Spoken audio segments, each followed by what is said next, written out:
This is Access Houston on 97.9 The Box.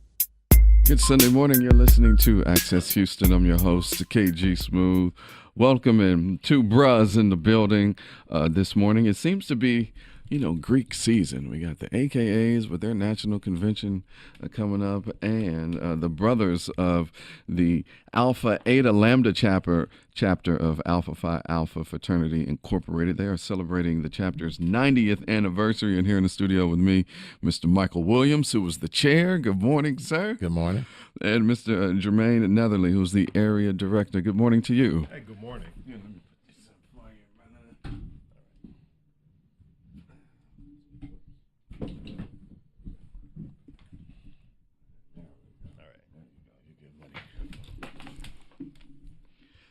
Gentlemen, so you got big things going on. Tell us about 90 years. How does that feel to be celebrating 90 years of this chapter? Very outstanding for us. It's a milestone in the for Houston, I would say, for Alpha Phi Alpha.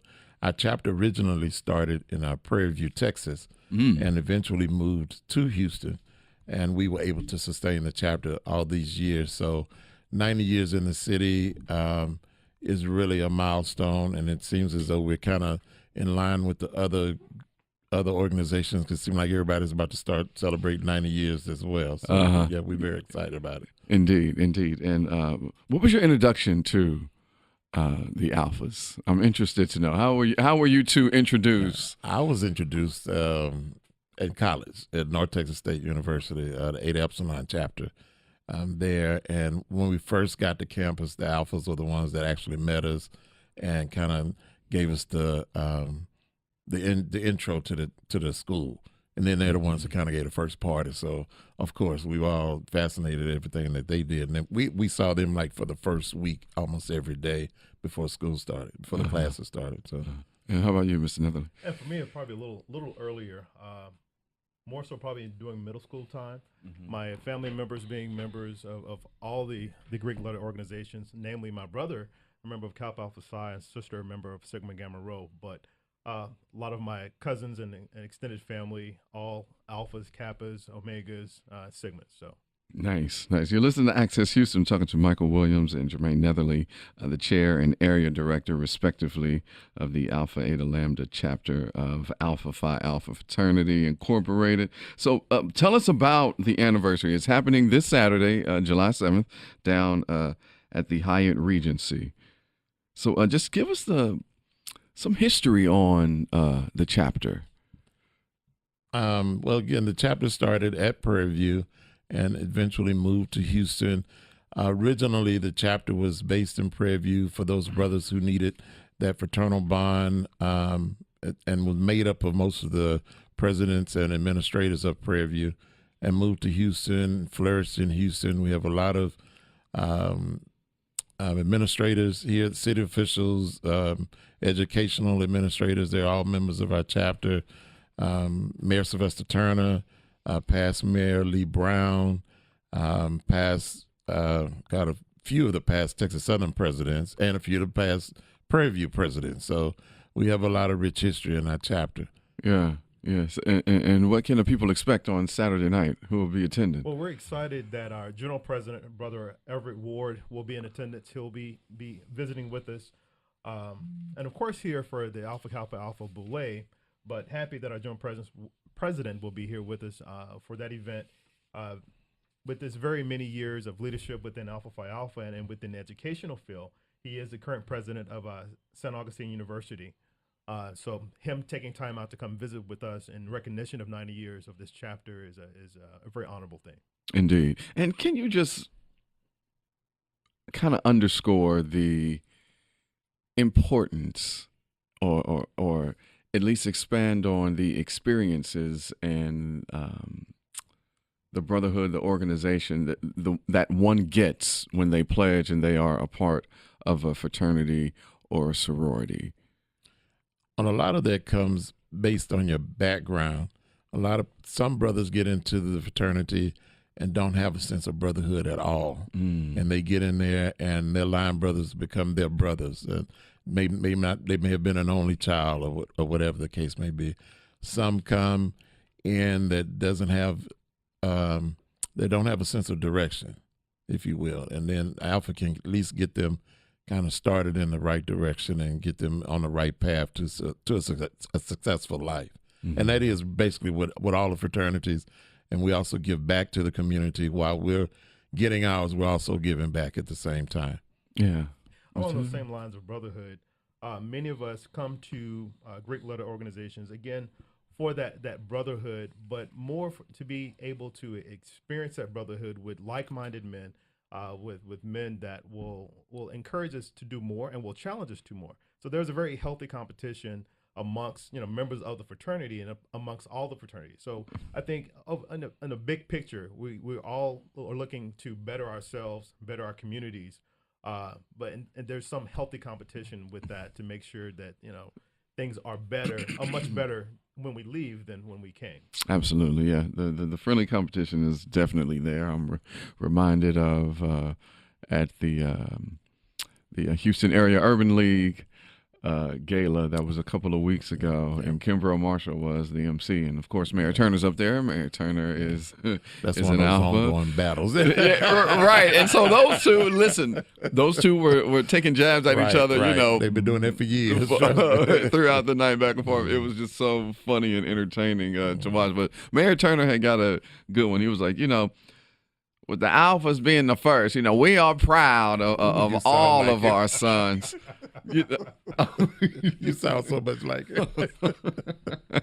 Hey, Mayor Turner, I love you. There's a young lady out of Houston, Texas, who is a global star by the name of Beyonce. I don't know if you've heard of her, Yes, or not.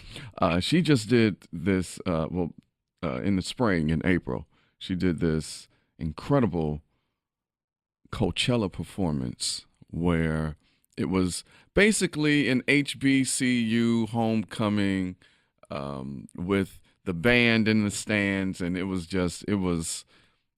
electric. I mean, it was something like I just so happened to wake up in the middle of the night, and I got on my phone and I saw that it was trending on Twitter, so I turned it on my smart TV and watched the stream live, and it was really magical. Like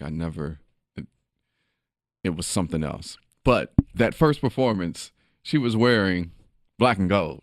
right. She had them all in the black and gold. And I'm sure within the Greek community, after that historic performance, there was a lot of talk, a lot of chatter going on. How did you all feel when you saw, things here and there about that performance, seeing that she was repping you guys as, the very first Black Greek fraternity to be birthed? Was there any chatter amongst you all about the impact of that performance? There was, because I know we had several members of the fraternity that were actually up there performing with her.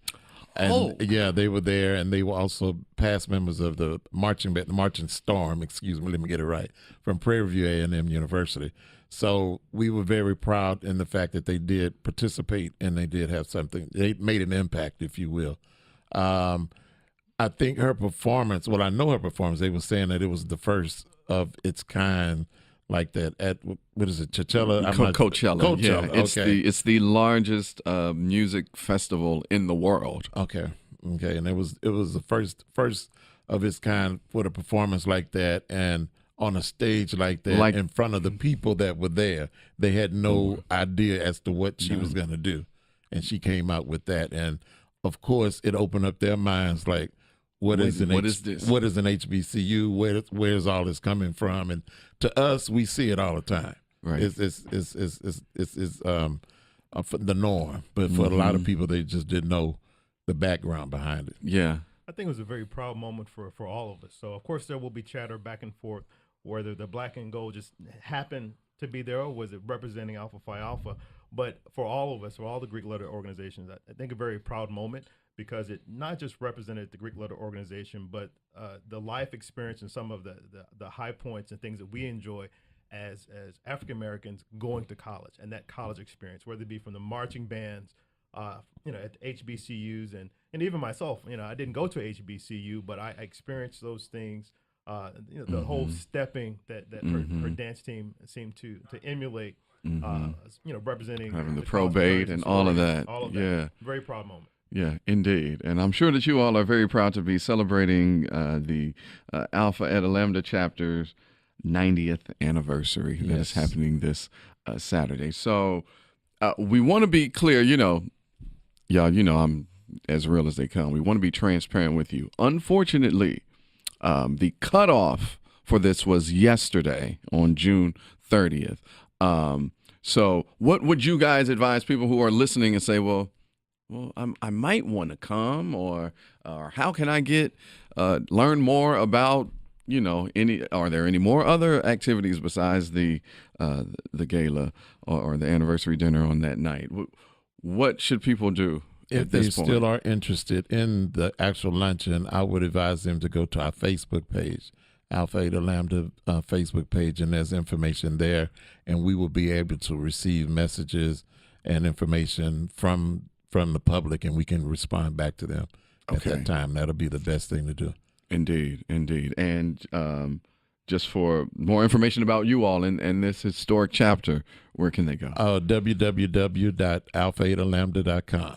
Indeed. Mr. Michael Williams, the chair of Alpha Eta Lambda, Alpha Phi Alpha Fraternity Incorporated, and Mr. Jeramaine Netherly, the area director. Thank you all for coming on the program. I appreciate it. Thank you for having us. Thank you. Good Sunday morning. You're listening to Access Houston. I'm your host, KG Smooth. Welcoming back a gentleman who's been on the show a few times. I haven't talked to him in a while. Well, I was a host on his podcast, but he is back here to spread some good news and tell us what's happening over there at Music Matters. Ladies and gentlemen, from Music Matters and Metamorphosis, my man, David Settle. What's up, bro? Yo, KG, man. Welcome back, man. It's been a minute. Always a pleasure, man. Always a pleasure. And as always, you guys here at Radio 1 are such great hosts. Always make us feel like celebrities when we come through. Well, that's what we do. It's all about the people. Hey, you know what I'm saying? And you brought some people with you. Yes, man. Please let me introduce Yeah. the people who make me look great. I got my main man, all-star DJ Clifford English What's in up, the everybody? How y'all building. doing? What's going on, man? He's What always about out there killing it every weekend, killing these weddings, man.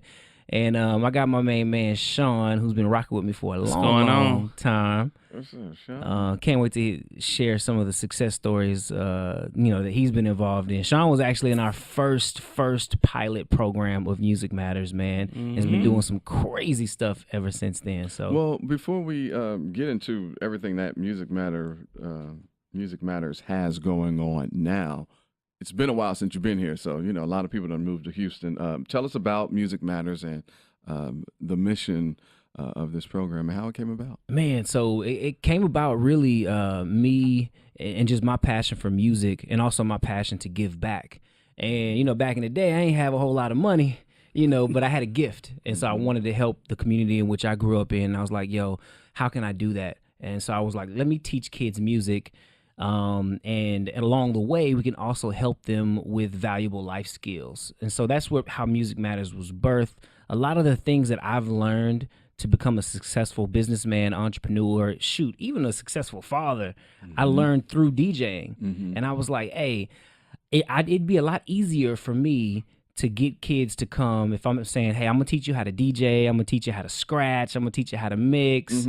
Otherwise, if I were to be like, hey, I'm going to teach you about public speaking, I'm going to teach you about how to, do a job resume or this or that, I'd probably have a room full of crickets. Right. So we teach them all these really cool things, life skills, but we also teach you how to be a great human along the way. And so that's kind of how it all started. That's what's up. Yeah, and you've been doing this for? About 4 or 5 years now, something like that. Yeah. Yeah, the YMCA has been gracious enough to allow us to keep it going. Man, since then, we've been able to do it in some schools along the way as well. So Elsick High School, which is my old alma mater, is going to invite us to come do the program there as an after-school program next year. So we're super excited about that. Well, you've got an incredible event that is coming up, and we here at 97.9 The Box, we're going to be involved with that as well. The Art of Turntablism. Come on. happening on July 9th through the 12th. So hip hop Let's get it. is the looking up. was it last year when this headline came out? I think it was from Forbes magazine that officiated hip hop as the official soundtrack or the official music genre of the United States. It's about time. I will agree. Yeah, it's about time. You know, I mean, it has outdone rock and roll. I was like, wow, Forbes, y'all mad late. you know what I'm saying? Like everybody is Yeah. public, y'all mad late. We been knew that hip hop was the main genre in the United States. So but you it's know- outdone rock and roll music. And so with that, you're having the Art of Turntablism, which spinning is You're definitely one of the four main elements of hip hop culture. Absolutely. You know, and it's funny, man. I was listening to an interview with Jazzy Jeff and Will Smith. And you know, the DJ used to be the star of the show. Right. You know, the MC was the more or one- less yeah, I to mean, he was hyping it the up. MC, the Yeah, you were master hyping it up for the ceremony- DJ. master of ceremony. You know what He I'm was saying? hyping up the DJ, yeah. And so, of course, the tables have turned to some degree, but I think it all kind of just gels together. But DJing is such an important part of not just hip hop culture, but you know, Run DMC, they said it best: DJs make the world go around. Yeah. You There's know? definitely an art in DJing. And I, being in radio, just being a musician myself and loving music, I see DJs as musicians, and I see those two turntables as their instruments. I Oh, mean, yep. it's tough to, you know, blend and mix and, you know, have the, I mean, matching BPMs. Come on. Anybody can do that. I'm sorry. No. Well, you now know, anybody can do it. Now anybody can do it. that. But back you know, in the 'cause day, you got all these folks that's you got the EDM, sync button. You You know, know? right. You got the sync button, right. But I'm talking about come on. purity with your hands and your ears. No machine helping you out. You know, Yeah, two pieces of vinyl and some yes. headphones. I remember having to sit back and BPM all my records out the old-fashioned way with a stopwatch, you know, counting 60 seconds and then recording the BPM. And then somewhere along the way, I got smart and I was like, yo, why don't I just do it for 30 seconds and, like, you know, multiply it by 2? Right. But, you know, like the real analog old way. But, you know, I'm not knocking the new all the technological advances because they help us progress, but you know, it's something about when you know where it came from. Yeah. So, Clifford, you've been doing this for a while. how was what was it that made you want to start DJing? Well, I like music, and when I watched DJs, I kind of said, well, you know what? Hey, I want to do that. I want to learn how to do it. So, I got hooked up with Dave.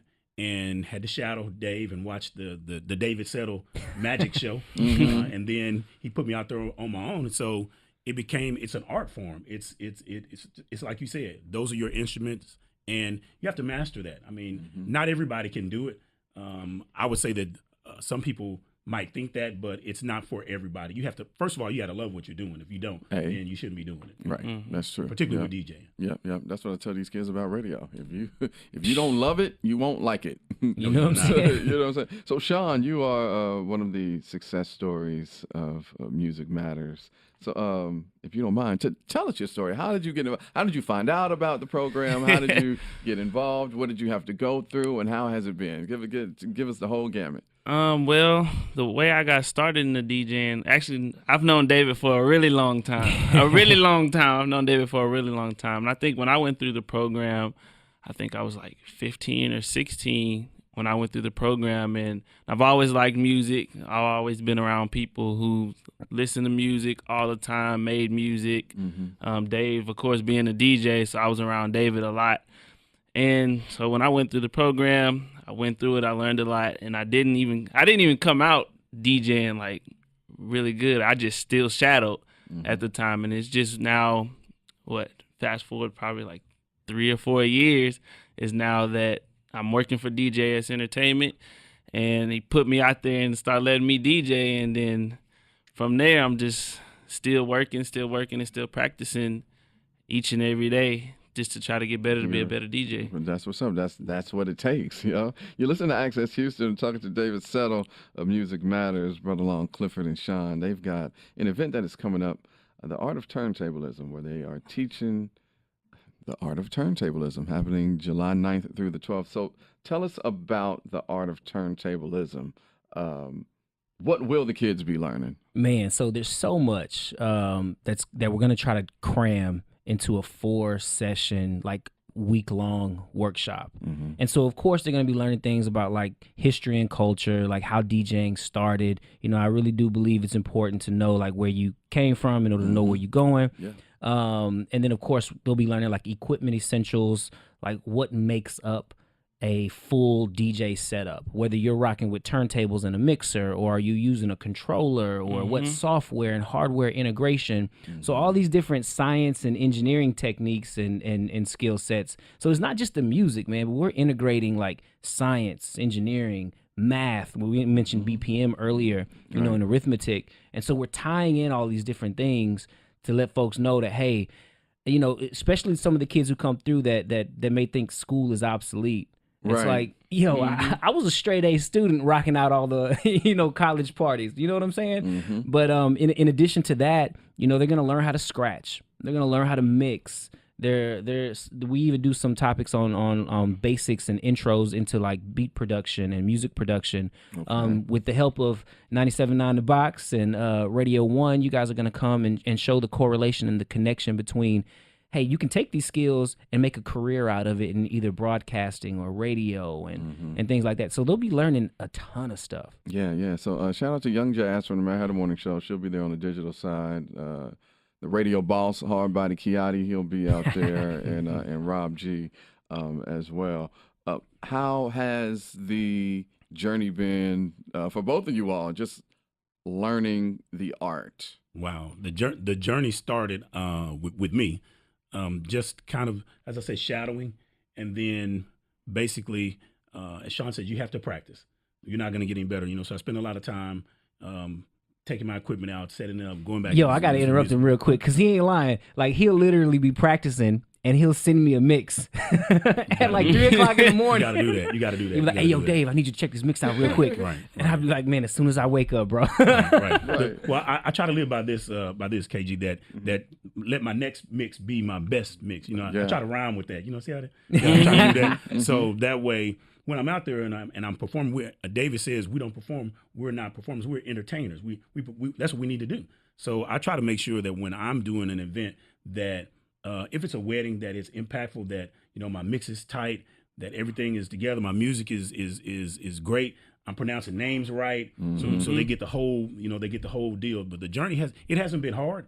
At first, it was when I opened up that box with the controller. When I opened up with that controller, I was like, okay. Ooh, a bit intimidating. Huh? It was very all intimidating. Those buttons. It was very intimidating. but once I just started watching, listening, and took the DJs with DJS Entertainment, and when he put me with someone different, I kind of made a cheat sheet as to what did this guy do versus what did the other guy do, and then I took that and made DJ Clifford All-Star English DJ. Come on. Okay. All-Star English DJ. You like that? Yeah. Right. So that's how I did it, man. That's how I love that. That's what's up, man. This is awesome. I really, this is gonna be great.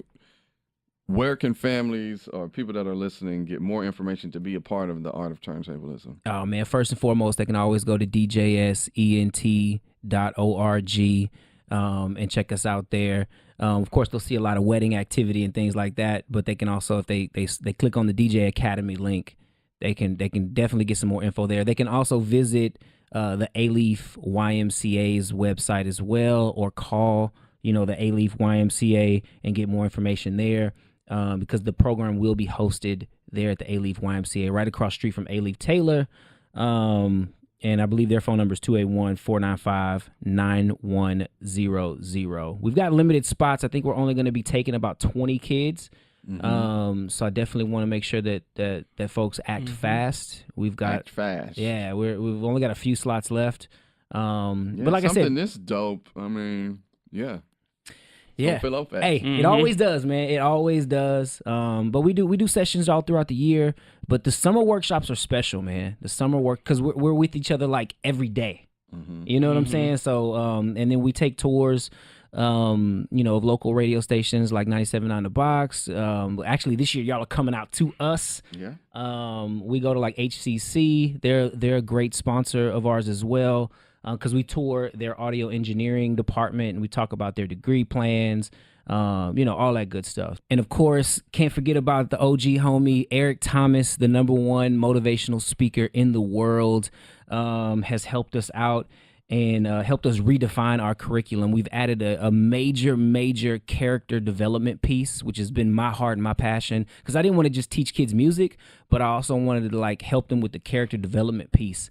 And so Eric Thomas and Associates and their staff have really helped us with that component, man. So we're not just making great musicians, but we're making productive citizens that are going out there and killing it in the world. So super excited.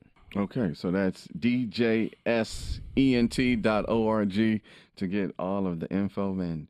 David Settle from Music Matters, my man. Thank you for coming through. Clifford, Shawn, nice meeting y'all, Yes, man. sir. Thank you for having And us. thanks for coming on. All right, KG.